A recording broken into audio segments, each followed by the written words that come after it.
তো আজকে চারজনে মিলে বেরিয়ে পড়লাম পিৎজা খেতে, পিৎজা হাটে।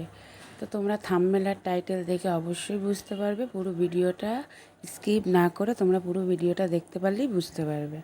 তো আজকে ছিল মেয়ের জন্মদিন।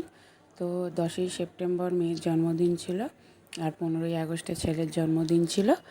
তো যাই হোক, এইটা কিন্তু অনেক দিন মানে 10 তারিখ, মানে 10 তারিখ না, এটা 9 তারিখের ভিডিও আমি সব বানিয়ে রেখে দিয়েছিলাম, 9 তারিখ 10 তারিখ মিলিয়ে।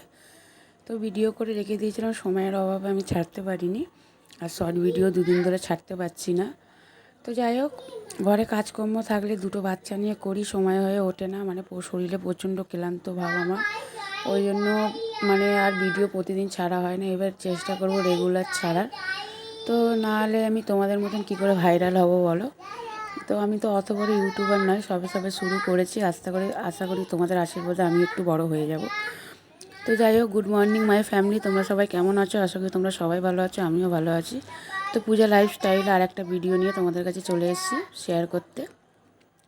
তো প্রতিদিনকার মতন সকালবেলা ঘুম থেকে উঠে পড়েছি, উঠে কিন্তু ঘরের কাজকর্ম সেরে চান টান করা হয়ে গেছে, কাপড় শুকুর দিয়ে আর চলে এসেছি এখন নিচে। নিচে এসে এখন পুজো করে দিয়ে যাব মন্দিরে পুজো করতে, যেহেতু মেয়ের জন্মদিনের ব্যাপার আছে, ওই জন্য পুজোটা করব। তো ওইদিকে কিন্তু পুজো টুজো করে চলে এসেছি, এখন খাবো চা মুড়ি। চা মুড়ি টুড়ি খেয়ে তারপর ঘরের কাজকর্ম করব। তার মধ্যে একটা ঘটনা ঘটে গেছে, তার আগের দিনকে আমার ছেলের সাইকেলের মধ্যে পা ঢুকে পায়ের কী অবস্থা, আর একটুর জন্য আমার ছেলের পাটা বেঁচে গেছে, তাহলে পাটা কিন্তু ভেঙে যেত। আর একটা কথা, আমি ভয়েস রেকর্ড দিচ্ছি, আমার মেয়ে ঘর থেকে চেঁচামেচি করছে, কারণ ওদেরকে ছেড়ে আমি ছাদে যেতে পারছি না। তো ওই জন্য আমি ওদের আওয়াজগুলো, আমার মেয়ের আওয়াজ আসছে, একটু স্কিপ করো। তো যাই হোক, দেখতেই পাচ্ছ কীরকমভাবে চেঁচাচ্ছে, তো বাচ্চা কাচ্চা ঘরে থাকলে যা হয়। তো ওদিকে কিন্তু কাজকর্ম করে মেয়েও কিন্তু ঘুম থেকে উঠে পড়েছে। উঠে এবার ঘরদোরের কী অবস্থা দেখতে পাচ্ছ, ঘরদোর গুছিয়ে গেছি নিয়ে আমি একটু রেডি হয়ে গেছি, যেহেতু মেয়ের কালকে জন্মদিন, ওই জন্য মেয়ের একটু কেনাকাটা করবো বলে আমার ছেলে মনের দুঃখে বনে বসে রয়েছে। তো এই দেখো, মেয়েকেও রেডি করে দিয়েছি, ওকে আজকে দুটো করে ঝুঁটি বেঁধে দিয়েছি। তোকে কেমন লাগছে অবশ্যই বলো। তো মেয়েকে রেডি ফেডি করে দিয়ে আমিও রেডি হয়ে গেছি, আর মাথায় শ্যাম্পু করা হয় না, মাথা ভীষণ পরিমাণে যন্ত্রণা হচ্ছে। তো ওইদিকে আমি মাথায় একটু তেল লাগিয়ে নিচ্ছি, আর দেখছো আমি যখনই ভয়েস রেকর্ড দিচ্ছি আমার মেয়ে এক নাগারে ওরকম করে যাচ্ছে। তো যাই হোক, আমি কিন্তু রেডি হয়ে এবার বেরিয়ে পড়ছি, আর দেখো আমি একটুখানি গান করছি, একটু ঢং করছি আর কি, তোমরা বলতেই পারো আমি একটু ঢঙি। তো যাই হোক, ওইদিন কিন্তু রেডি ফেডি হয়ে আর একেবারে বিছানা দেখতে পাচ্ছ ভালো করে গুছিয়ে গাছিয়ে নিয়ে তারপর চলে গেছি। তার মধ্যে আবার গ্যাসও শেষ হয়ে গেছে, মাথা খারাপ হয়ে গেছে জানো তো। তো ওদিকে কিন্তু স্টোভে ভাত বসিয়ে দিয়েছি, বাইরে থেকে কিছু কাজ মানে বাইরে বেরিয়েছিলাম, তো তোমরা দেখলে আমি রেডি হয়েছি। তো বাইরের কাজটা মিটিয়ে আমি চলে এসেছি বাড়িতে। এসে কিন্তু এখন মানে ভাত করে রান্নাবান্না করে, আর বিকেলবেলা একটা অনুষ্ঠান ছিল, মানে জন্মদিন বাড়ি, মানে আমার মাস শাশুড়ি, যাকে তোমরা আমার ভিডিওতে দেখেছো, আমার ভাইকে, আমার ছোটো দেওর যাকে বলে। তো ওইদিকে কিন্তু রেডি হয়ে গেছি, আর দেখো এই চুড়িদারটা পরেছি, এটা যখন দীঘা গেছিলাম দীঘা থেকে কিনেছিলাম। তো চুড়িদারটা পরে আমাকে কেমন লাগছে অবশ্যই বলো। আর সামনে গোড়ায় তো ওই জন্য আর কিছু অত সাজলাম না, জাস্ট অল্প মেকআপ করলাম। তো দিয়ে কিন্তু আমি একেবারে মেকআপ টেকআপ করে নিয়েছি, আমার কেমন লাগছে বলো। আমি কিন্তু বেশি মানে হ্যাভি মেকআপ আমি করতে পারি না, আমি সিম্পলের মধ্যে সাজতে পছন্দ করি।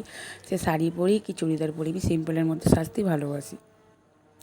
এক মনে হয় ভারী সাজ সেজেছিলাম বিয়েতে আর বউ ভাতে, তারপর আমি আর কোনো দিনই ভারী সাজ সাজিনি, কারণ আমার পছন্দ হয় না তাই। তো দেখি কেমন আমাকে লাগছে বলো। চুড়িদারটা তো আমার ভীষণ একটা পছন্দের চুড়িদার, এই চুড়িদারটাই দীঘার থেকে আসার পর মানে একবারই পরলাম। তো এটাই দুর্গাপুজো আবার একবার পরার ইচ্ছা আছে। তো তো তোমাদের সবার কি কেনাকাটা হয়ে গেছে? তো কেনাকাটা হয়ে থাকলে অবশ্যই কমেন্ট করে জানিও। আমার কিন্তু ছেলে মেয়ের কেনাকাটা অবশ্যই হয়ে গেছে। তো এর পরের ভিডিওটা আমার ছেলে কী কী কিনলাম সব ভিডিওতে তোমাদেরকে দেখাবো। তো ওইদিকে চলে এসেছি অনুষ্ঠান বাড়িতে, এই দেখো ওইদিকে আমার ভাই বসে রয়েছে, কতবার বলছে আয় ক্যামেরা, তো একদম আসতে পারছো, তোমরা দেখতে পাচ্ছ ক্যামেরা, তো ওই যে হলুদ রঙের পাঞ্জাবি পরে আছে, ওরই জন্মদিন আজকে, 5ই সেপ্টেম্বর ওর জন্মদিন। হ্যাঁ, তো ওইদিকে কিন্তু চলে এসেছি বাড়িতে, আর ওদের ওখান থেকে বিরিয়ানি দিয়েছিলো, আমি খাইনি, সবাইকে পার্সেলই দিচ্ছিলো, আমি পার্সেলটা নিয়ে বাড়িতে চলে এসেছি। তো এটা কিন্তু তার পরের দিনকে আমার মেয়ের জন্মদিনের ভিডিও, আজ কোনো অনুষ্ঠান করা হয়নি কিন্তু। তো যাই, তোমার দাদাভাই বললো মেয়ের জন্মদিন, চলো একটুখানি খেয়ে আসি পিৎজা হাট থেকে পিৎজা। তো ওদের দুজনকে ক্যামেরাতে আননি, তোমার দাদাভাই আসতে চাইছিল না, হ্যাঁ আসতে চাইছিল না। তো তোমাদের দাদাভাইকে আর মেয়েকে ক্যামেরার মধ্যে আনতে পারিনি, কারণ ওদেরকে বললাম যে আসো। ও বললাম না, আসতে হবে না, তুমি তোমাদের মতন করো। তো এই পিৎজাটা অর্ডার করেছিলাম, এটা চিকেন পিৎজা। আর এটা নিয়েছিল 40 মানে 40 মানে 499 টাকা এরকম আই থিঙ্ক। হ্যাঁ, তো এটা কিনেছিলাম, মানে চিজ ভরা, মানে একটাতে আমাদের সবার পেট ভরে গেছে। আর এটাতে অফার চলছিল। এইটার মধ্যে ছিল একটা ছোট্ট পিৎজা ছিল, দুটো কোল্ড ড্রিঙ্কস ছিল, আর ওই যে আলু ভাজাটাকে কী বলে গো, আমি ভুলে যাচ্ছি, ওইটা ছিল। তো ওইটা খেয়ে কিন্তু আমাদের 4 জনের পেট ভরে গেছিলো। আর ছেলে তো খুব আনন্দ করছিল। আমার আর তোমার দাদাভাইয়ের অতটা ভালো লাগে না, কারণ ছেলের খুব পছন্দ, দেখতে পাচ্ছে খুব মজা করে খাচ্ছে। তো আমার ছেলে পায়ে ব্যান্ডেজ নিয়েই কিন্তু এসেছে। তো যাই হোক, ভিডিওটা ভালো লেগে থাকলে একটা ছোট্ট করে লাইক করো, সাবস্ক্রাইবার করো।